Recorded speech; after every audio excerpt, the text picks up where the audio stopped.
이 시간 우리에게 주시는 하나님의 말씀은 사도행전 20장 17절에서 24절 말씀입니다.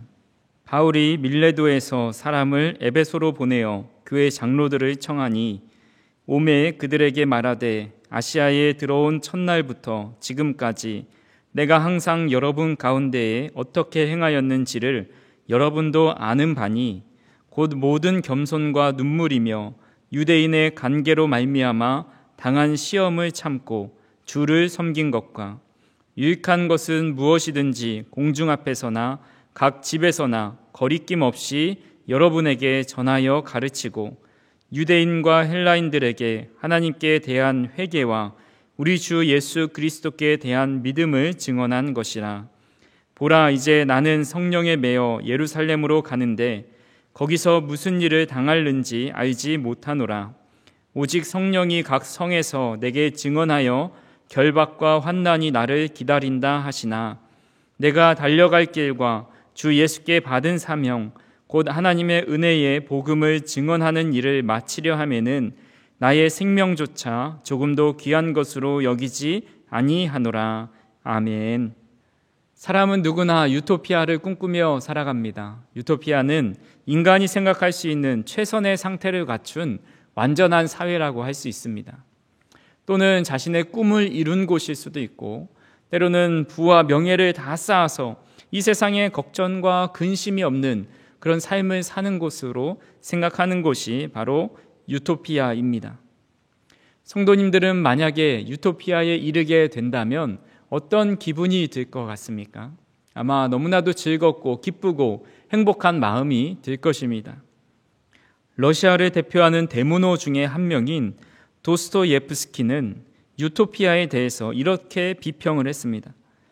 사람들에게 원하는 모든 것을 주게 되면 케이크나 먹으며 즐기는 것 이외에는 아무것도 하지 않을 것이며 따뜻한 욕조 속에서 쾌락을 즐기며 살아가게 될 것이다. 그리고는 얼마 되지 않아 반쯤 미친 상태에서 모든 것을 때려 부술 것이고 예상치 못했던 일이 일어나 흥미를 끌만한 것에만 관심을 갖게 될 것이다. 우리가 원하는 것들을 소유하게 되고 모든 것을 이루는 유토피아에 도착하게 되면 우리는 참 행복하고 즐겁고 그 즐거움이 끊이지 않고 더 가치 있는 삶을 위해 살아갈 것 같지만 그저 일시적인 쾌락을 쫓아서 자신을 갉아먹는 일을 하게 된다라고 말을 한 겁니다. 애초에 유토피아라는 말은 그리스어로 없다라는 말과 장소라는 말이 결합되어서 생긴 단어입니다. 그런데 이 세상에 존재하지 않는 현실적이지 않은 이상적인 공간이지만 사람들은 유토피아에 도달하고 싶어 합니다. 근데 정작 유토피아에 도달해 놓고 보면 그 행복이 생각보다 오래가지 않고 오히려 공허함이 생기고 쾌락을 추구하며 쫓으며 살아가는 모습을 많이 봅니다.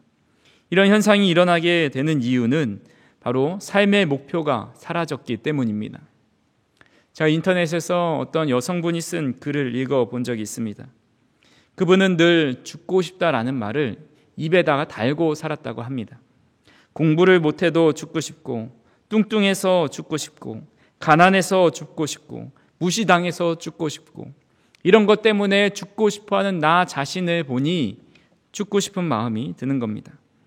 그분의 남편은 보다 못해서 아니 내가 살아생전에 당신처럼 죽고 싶다라는 말을 입에 달고 사는 사람은 처음 본다고 라고 말을 했다고 합니다. 하루하루 눈을 뜨는 게 지겹고 우울하고 말 그대로 죽지 못해 살았습니다. 그러다가 어느 날 암이 발견됩니다. 그는 삶의 의미에 대해서 다시 한번 생각해 봅니다. 왜 나는 그동안 이렇게 죽고 싶어 했을까? 왜 방구석에만 처박혀서 이렇게 무기력하게 살아왔을까? 그 여러 가지 이유 중에 한 가지 아주 중요한 이유를 찾게 됐는데 그것이 바로 삶의 목표가 없다라는 것을 발견한 겁니다.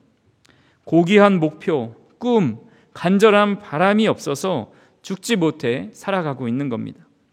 삶의 큰 고난을 당하고서야 자신이 생각한 그 고귀한 목표를 이루고자 또 새로운 꿈을 찾아서 일어나고자 용기를 내어서 살아보겠다라는 그런 글을 읽은 적이 있습니다. 베스트셀러 작가인 조던 피터슨이 말하기를 목표를 달성할 때보다 목표를 정하고 그것을 향해 나갈 때 더 활동적인 존재가 된다라는 말을 했습니다. 우리 인간은 목표가 있어야 하고 그 목표를 이루는 과정을 통해서 삶의 활력과 이유를 찾게 됩니다. 아무리 암에 걸리고 죽음의 위협 앞에서도 고귀한 목표가 있다면 그것을 이겨내고 삶을 살아가게 하는 의미가 된다라는 겁니다. 그런 의미에서 우리 성도님들은 어떤 삶의 목표를 가지고 계십니까? 무엇에 매여서 이 땅에 살아가고 계십니까? 또한 생각해 볼 것은 우리 육신의 목표 이외에 어떤 영적인 고귀한 목표를 살아가고 있는지 또한 생각해 봐야 합니다. 만약 우리 안에 영적인 고귀한 목표가 없다면 우리 영혼은 죽지 못해 살아가고 있는 것이고 무기력하게 신앙생활 할 수밖에 없습니다. 우리를 살게 하고 고난을 이겨내게 하는 고귀한 영적 목표를 이 시간에 다시 한번 세울 수 있기를 간절히 소망합니다. 특별히 사도 바울이 전한 이 말씀을 통해서 이 사도 바울이 가지고 있는 그 목표를 우리 또한 가지고 함께 그 길로 달려갈 수 있는 저 우리 성도님들이 되기를 간절히 소망합니다. 오늘 본문 말씀은 사도 바울이 3차 전도 여행을 마치고 예루살렘으로 돌아가는 길에 밀레도라는 곳에서 에베소에 있는 장로들을 초청해서 마지막 설교를 한 내용입니다. 우리 사도행전 20장 17절에서 18절 말씀을 같이 읽어봅니다. 바울이 밀레도에서 사람을 에베소로 보내어 교회 장로들을 청하니 오매 그들에게 말하되 아시아에 들어온 첫날부터 지금까지 내가 항상 여러분 가운데서 어떻게 행하였는지를 여러분도 아는 바니. 사도 바울은 3차 전도여행을 마치면서 되도록이면 6월절 전에 예루살렘에 도착하려 했습니다. 그래서 에베소 교회는 꼭 들러보고 싶었지만 시간상 여유가 되지 않아서 밀레도에 도착을 하게 되고 그곳에 에베소 교회의 장로들을 초청해서 이런 말씀을 전하는 겁니다. 빠듯한 일정 속에서도 에베소 교회 장로들을 만날 만큼 사도 바울은 에베소 교회에 남다른 사랑을 가지고 있었습니다. 우상 숭배가 만연해 있던 에베소 지역에 교회를 세우고 영적 대각성 운동과 부흥 운동이 불같이 일어나서 3년 동안 그곳에서 목회를 합니다. 그러고도 떠나기가 아쉬워서 자신이 아들처럼 생각하는 디모데를 그곳에 파송하여 교회를 더 든든히 세웠습니다. 이렇게 특별히 아끼고 사랑하는 에베소 교회 장로들에게 했던 그 고별 설교를 통해서 사도 바울이 걸어간 길, 또 그의 영적 목표가 무엇인지를 알 수 있습니다. 첫 번째로 겸손한 자가 되는 것이 바울의 목표였습니다. 본문 19절 말씀을 같이 한번 봅니다. 곧 모든 겸손과 눈물이며 유대인의 관계로 말미암아 당한 시험을 참고 주를 섬긴 것과. 본문에 나오는 겸손을 나타내는 영어 단어는 humility라는 단어입니다. 이 단어는 비옥한 토양을 나타내는 영단어 휴머스에서 비롯됩니다. 즉 겸손과 비옥한 토양, 언뜻 보면 너무나도 상관관계가 없는 단어처럼 보입니다. 굳이 이것을 연결시켜 보자면 겸손은 자신을 낮춘다는 뜻이기 때문에 이 비옥한 토양, 이것처럼 우리가 토지처럼 낮아지고 상대방에게 밟힐 수 있는 그런 땅이 되라고 억지로 이제 해석을 할 수도 있습니다. 하지만 겸손이 비옥한 토양이 된 것은 이 비옥한 토양은 어떤 씨앗을 심어도 그 땅에 아주 풍성한 열매를 맺게 됩니다. 즉 겸손이 비옥한 토양처럼 무엇이든지 자라나게 하는 밑바탕이 되기 때문입니다. 겸손은 어떤 작물을 심든지 잘 자라나는 비옥한 토양처럼 어떤 생각이든지 잘 받아들이고 잘 키워내는 태도라 할 수 있습니다. 즉 겸손은 상대의 의견을 받아들이고 그것을 통해서 생각의 꽃을 피우고 열매를 맺는 자세라고 할 수 있습니다. 우리가 아시는 대로 사도 바울은 누구보다 교만했던 사람입니다. 자기 생각을 철옹성같이 쌓아놓고 자신과 다른 생각을 가지고 있는 사람, 자신과 다른 믿음을 가지고 있는 사람은 잡아 죽이는데 가장 앞장섰던 사람입니다. 하지만 그는 예수님을 만난 후에 변화되어서 겸손한 사람이 되었습니다. 이제 자신이 쌓아놓았던 이 철옹성과 같은 지식과 믿음과 또 생각과 사상을 다 무너뜨리고 오직 주님의 복음을 비옥한 땅에 심어서 복음의 열매를 맺은 사람입니다. 사도 바울은 빌립보서 3장 7절에서 8절을 통해 이렇게 고백합니다. 그러나 무엇이든지 내게 유익하던 것을 내가 그리스도를 위하여 다 해로 여길 뿐더러 또한 모든 것을 해로 여김은 내 주 그리스도 예수를 아는 지식이 가장 고상하기 때문이라. 내가 그를 위하여 모든 것을 잃어버리고 배설물로 여김은 그리스도를 얻고. 자신이 쌓았던 모든 것을 잃어버리고 배설물로 여기고 그 안에 그리스도를 심어 놓는 것이 겸손입니다. 그렇게 우리 그리스도인의 목표로 삼아야 할 가장 중요한 것 중에 하나가 바로 겸손한 마음입니다. 겸손한 마음이 없으면 내 생각과 내 뜻과 내 지식에 가로막혀서 주님의 복음이 우리의 마음에 깊이 뿌리 내리지 못합니다. 성 어거스틴은 이렇게 유명한 말을 했습니다. 그리스도인의 제일 가는 미덕은 겸손이다. 둘째도 겸손이다. 셋째도 겸손이다. 간절히 바라기는 우리 마음 가운데 자라고 있는 그런 욕심과 교만과 고집과 미움 같은 마음들을 다 갈아엎으시기를 바랍니다. 그래서 우리 마음이 비옥한 토양과 같은 겸손한 마음이 되는 것, 그 안에 주님의 말씀을 심는 것, 이것을 우리가 고귀한 목표로 삼고 살아가는 저 우리 성도님들이 되기를 간절히 소망합니다. 두 번째로 눈물을 흘리는 자가 되어야 합니다. 미국 안과 학회에 의하면 사람은 1년에 15에서 30갤런의 눈물을 생산해낸다고 합니다. 이것을 리터로 환산하면 56리터에서 113리터의 눈물을 우리가 생산해내는 겁니다.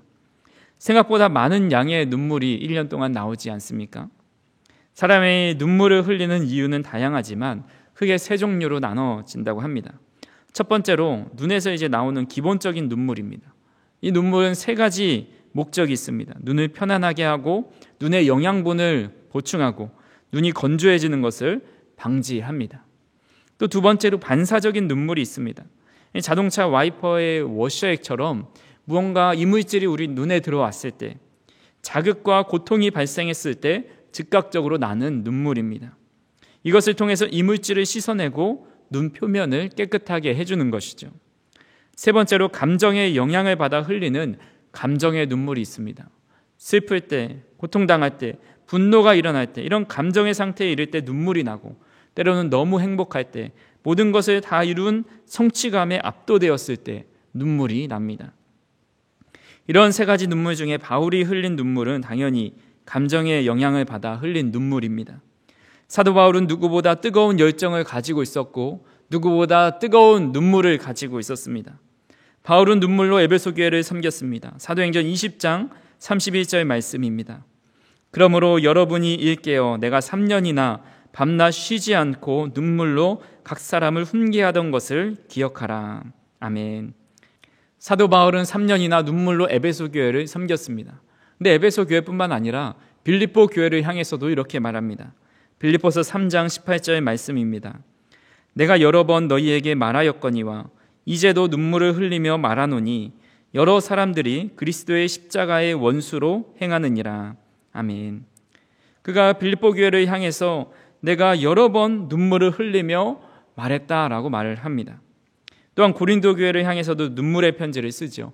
고린도후서 2장 4절 말씀에 보시면 내가 마음에 큰 눌림과 걱정이 있어 많은 눈물로 너희에게 썼노니 이는 너희로 근심하게 하려 한 것이 아니요 오직 내가 너희를 향하여 넘치는 사랑이 있음을 너희로 알게 하려 함이라. 아멘. 사도 바울은 교회와 성도들을 생각하며 눈물이 났는데 그 흘리고 있는 눈물 안에는 무엇이 담겨 있었을까요? 그것은 바로 방금 읽었던 고린도후서 2장 4절의 말씀처럼 그들을 향한 넘치는 사랑이 있었습니다. 사도 바울에게는 영혼을 향한 사랑의 마음이 있었습니다. 자신이 하나님을 몰라 교만하게 살고 죄악 가운데 살았던 그 모습이 다른 유대인들에게 또 이방인들에게 반복하고 있는 모습을 보니 안타까워서 눈물을 흘리지 않을 수 없었습니다. 자신이 기르는 그 제자들을 보면서 사랑의 눈물을 흘리지 않을 수 없었습니다. 예수님의 눈물도 마찬가지죠. 예수님은 성경에서 3번 눈물을 흘렸다고 기록하고 있습니다. 우리가 잘 아시는 대로 예수님이 사랑하시는 제자 나사로가 죽게 되었을 때 그의 무덤 앞에서 눈물을 흘리시죠. 사람들은 예수님이 눈물 흘리시는 장면을 보고 저가 나사로를 얼마나 사랑했는지 보라 하면서 그 사랑의 증거의 눈물을 흘리는 모습을 봅니다.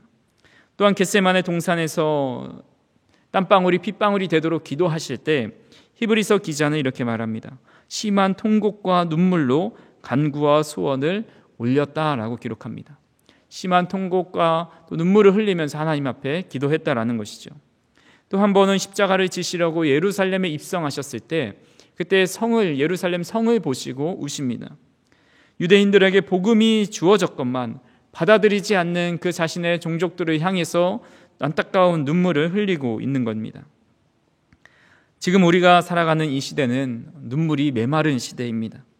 눈물을 수치로 여기고 억제의 대상으로 여기고 숨겨야 할 마음으로 생각합니다. 눈물을 흘리는 것은 패배자가 하는 행동이고 또 눈물을 흘릴 때 약함을 증명한다라고 생각하기 때문에 우리는 잘 눈물을 흘리는 것을 보여주지 않고 또 흘리지 않으려고 합니다. 하지만 예수님은 웃어야 할 때 웃지 않고 울어야 할 때 울지 않는 그런 사람들을 보면서 이렇게 말씀하셨습니다. 누가복음 7장 31절에서 32절 말씀입니다. 또 이르시되 이 세대의 사람을 무엇으로 비유할까? 무엇과 같은가? 비유하건대 아이들이 장터에 앉아 서로 불러 이르되 우리가 너희를 향하여 피리를 불어도 너희가 춤추지 않고 우리가 곡하여도 너희가 울지 아니하였다 함과 같도다. 웃음과 눈물이 말라버린 시대, 사랑이 식어버린 이 시대를 지적하고 있습니다. 간절히 바라기는 우리가 사도 바울처럼 이 시대에 죽어가는 영혼들을 바라보면서 사랑의 눈물을 흘리고 그 사랑의 눈물이 회복될 수 있는 저 우리 성도님들이 되기를 간절히 소망합니다. 세 번째로 복음 전하는 것을 목표로 삼았습니다. 본문 20절에서 21절 말씀을 다 같이 읽어봅니다. 유익한 것은 무엇이든지 공중 앞에서나 각 집에서나 거리낌 없이 여러분에게 전하여 가르치고 유대인과 헬라인들에게 하나님께 대한 회개와 우리 주 예수 그리스도께 대한 믿음을 증언한 것이라. 예전에 크게 유행했던 드라마 중에 하나가 응답하라 시리즈입니다. 당시 케이블 방송에서는 이만큼 시청률이 많이 나온 것도 없을 최고의 시청률을 기록하였습니다. 이 응답하라 연작에서 나오는 공통적인 장면들이 있습니다. 그것은 바로 가족끼리 모여서 식사를 하고 이웃들과 함께 식사하고 나누는 장면입니다. 어떻게 저렇게 많은 양을 먹을 수 있나 싶을 정도로 아주 풍성하게 식탁을 차려 놓습니다. 그 드라마의 내용 중에 생각나는 에피소드가 있습니다. 이제 어머니가 아들한테 아랫집에 가서 이 좋은 거 있으니까 이것 좀 나눠주고 오라는 겁니다. 그래서 아들이 그것을 받아가지고 아랫집에 가서 아주머니 우리 어머니가 이거 드리래요 해서 드리면 그 받으시는 아주머니는 잠깐만 기다려봐 하면서 그에게 또 다른 것을 쥐어줍니다. 그 또 다른 집에 가서 나눠주려고 할 때 또 그 아주머니도 다른 것을 주면서 절대 빈손으로 돌아오지 않고 한 손에 무엇인가를 들고 옵니다. 옛날에는 이사를 오면 떡을 돌리고 좋은 것이 있으면 나누는 시대였습니다. 하지만 지금은 그런 나눔이 많이 사라졌지요. 좋은 것은 나만 가져야 하고 특별한 것도 나만 알아야 합니다. 그래서인지 우리는 가장 좋은 것을 잘 나누지 않습니다. 우리가 줄 수 있는 가장 좋은 것이 무엇일까요? 그것은 바로 복음입니다. 사도 바울은 유익한 것은 무엇이든지 공중 앞에서나 각 집에서나 거리낌 없이 전했습니다. 그 대상이 유대인이든지 헬라인이든지 가리지 않았습니다. 유익하다라는 것은 상대방에게 도움을 줄 수 있는 어떤 유익한 것을 의미하지요. 사람들에게 가장 유익한 것은 금과 은이 아니라 그의 생명을 온전히 살리게 하고 구원에 이르게 하는 복음이라는 것을 사도 바울은 알고 있었습니다. 바울은 이들이 구원을 얻는 데 유익한 것을 가르치고 또 전하는 데 있어서 장소를 가리지 않았습니다. 회당이나 두란노 서원 같은 공적인 장소를 포함해서 개인이 거하고 있는 곳, 또 개인이 신방하는 곳, 각 집에서 또 유대인이나 헬라인이나 전혀 거리낌 없이 복음을 전했습니다. 거리낌이 없다라는 말은 움츠리거나 겁내거나 위축함이 없다라는 뜻입니다. 즉 바울은 구원에 이르게 하는 이 유익한 복음을 전함에 있어서 자신이 거리낌이 없이 거침이 없이 위축됨이 없이 물러서지 않고 전했다라는 겁니다. 이런 모습을 가장 잘 나타내는 단어가 있는데요. 그것은 불퇴전이라는 단어입니다. 아니 불자에 물러날 퇴자, 구름 전자를 씁니다.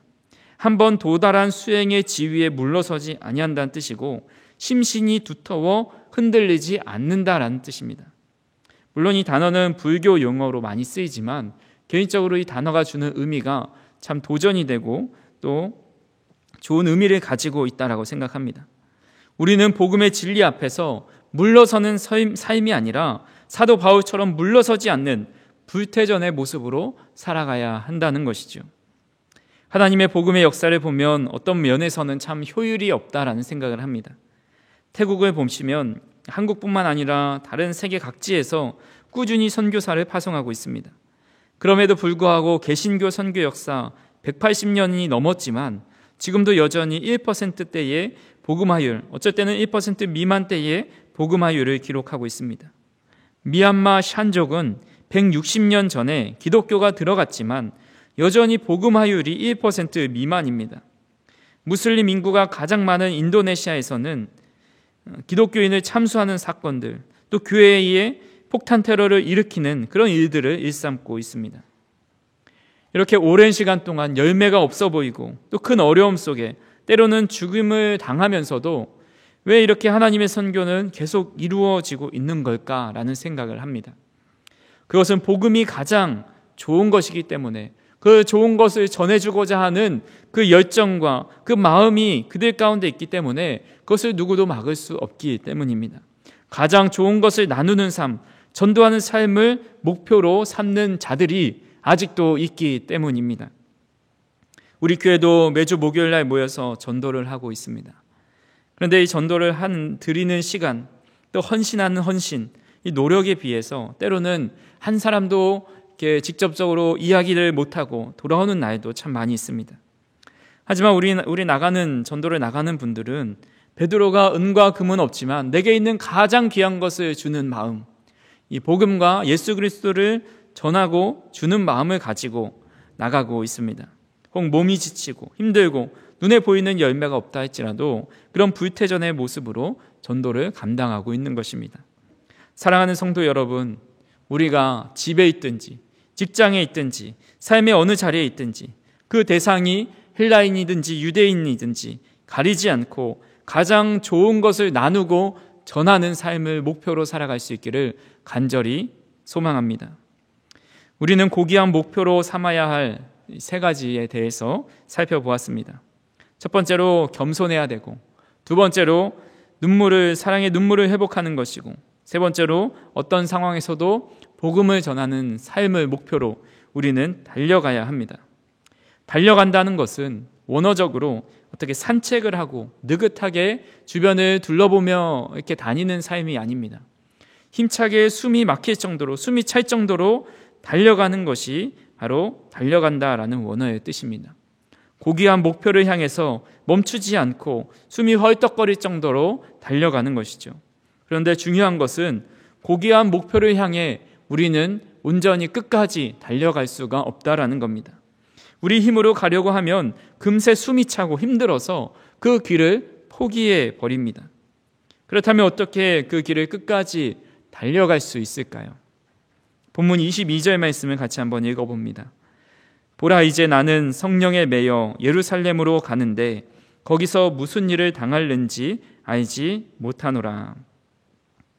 고귀한 목표를 향해 달려갈 수 있는 유일한 방법은 바로 성령에 매이는 것입니다. 본문에 나오는 매임이라는 말은 헬라어로 데오라고 하는데 이는 묶다, 속박하다라는 뜻이 있습니다. 그러니까 육체를 묶고 속박하는 것을 넘어서서 영적으로 묶이고 속박되는 것이 이 성령에 매임 당하는 겁니다. 사도 바울은 성령에 묶여 있고 사로잡혀 있었기 때문에 다른 데 마음을 뺏기지 않고 그 목적지를 향해서 달려갈 수 있었고 그 목적지에 비록 죽음이 기다린다 하여도 포기하지 않고 갈 수 있었던 겁니다. 사도 바울은 예루살렘으로 향해 갈 때 어떤 일이 일어날지 이미 다 알고 있었습니다. 본문 23절에 이렇게 고백합니다. 오직 성령이 각 성에서 내게 증언하여 결박과 환난이 나를 기다린다 하시나. 성령께서 각 성에서 결박과 환난이 기다린다고 이미 말씀해 주셨습니다. 그리고 나서 이뿐만 아니라 21장에 가서도 제자들이 사도 바울이 예루살렘으로 올라가는 것을 만류합니다. 하루는 빌립의 집에 머무는데 한 선지자가 자신을 결박해서 사도 바울 앞에 찾아옵니다. 그러면서 예언하기를 당신이 예루살렘에 올라가면 지금 내가 이렇게 결박되어 있는 것처럼 당신도 결박당해서 고난을 당하게 될 겁니다. 이런 예언을 합니다. 그러니까 이 주변의 이야기를 들은 많은 제자들이 사도 바울을 울면서 만류합니다. 가지 말라고, 지금 좀 그 상황이 좋지 않으니까 이곳에 좀 피해 있으라고 말립니다. 근데 사도 바울은 이렇게 말하지요. 사도행전 21장 13절 말씀입니다. 바울이 대답하되 여러분이 어찌하여 울어 내 마음을 상하게 하느냐. 나는 주 예수의 이름을 위하여 결박당할 뿐 아니라 예루살렘에서 죽을 것도 각오하였노라 하니. 사도 바울은 고난당하고 결박당하고 어려움 당할 것을 여러 번 듣습니다.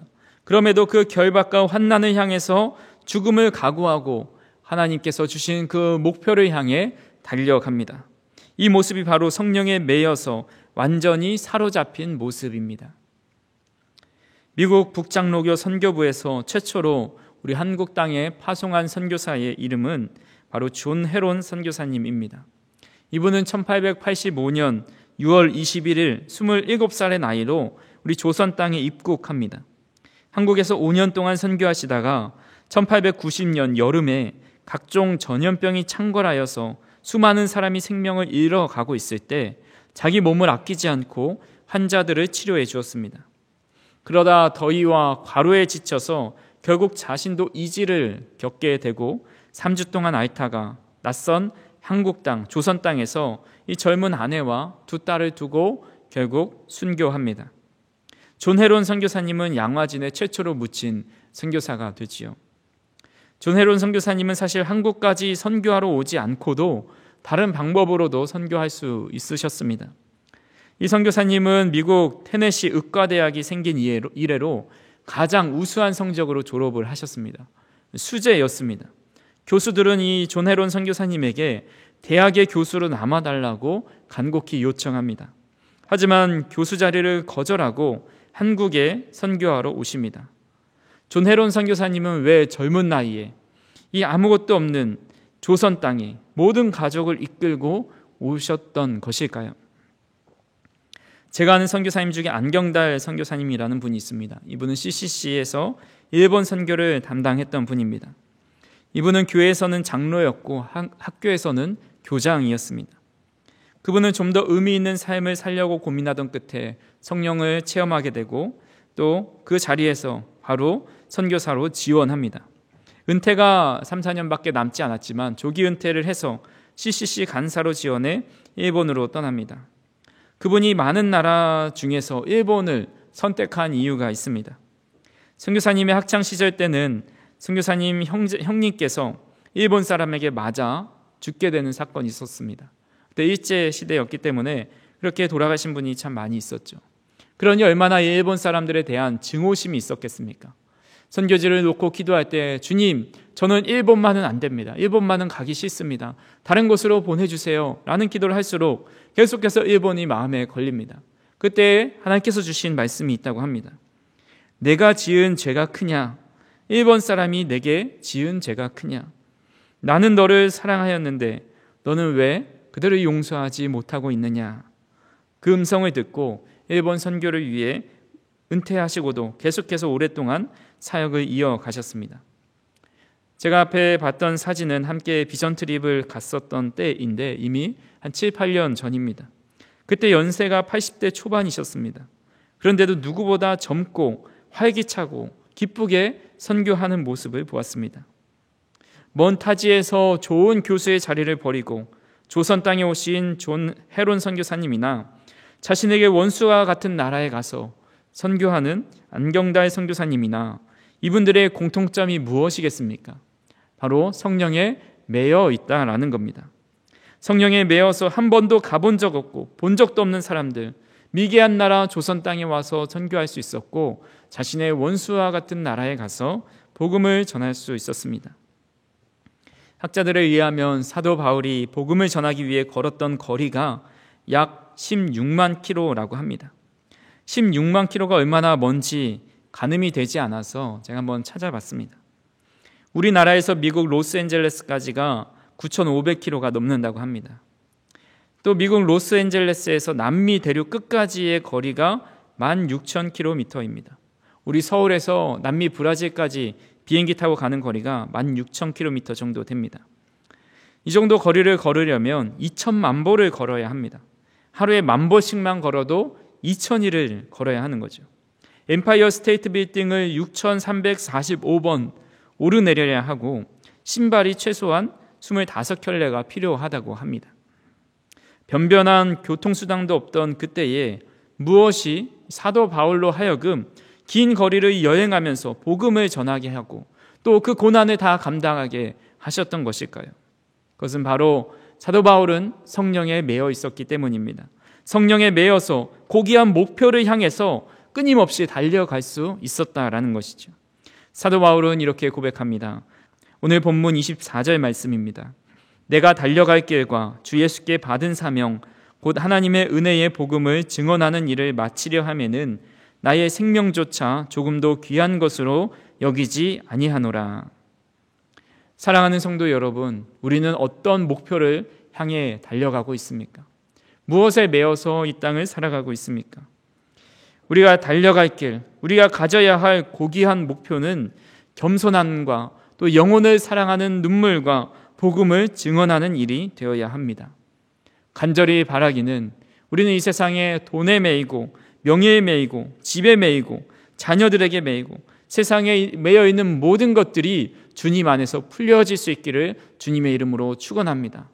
그것이 풀어지고 성령의 매임을 받아서 고귀한 목표를 향해서 달려갈 수 있는 저 우리 성도님들이 되기를 주님의 이름으로 축원합니다. 사랑과 은혜가 풍성하신 하나님, 영적으로 고귀한 목표를 두고 살아가길 원합니다. 주님의 말씀을 우리의 옥토밭에 심는 겸손한 마음을 갖게 하시고 영혼을 사랑하는 눈물이 회복되게 하시고 언제나 어디서나 누구에게나 복음을 전하는 삶을 살아가게 하여 주시옵소서. 우리가 걸어가야 할 이 길을 홀로 걸어가게 하지 마시고 성령 충만함으로 성령께 매여 그 길을 달려가게 하여 주시옵소서. 예수님의 이름으로 기도하옵나이다. 아멘.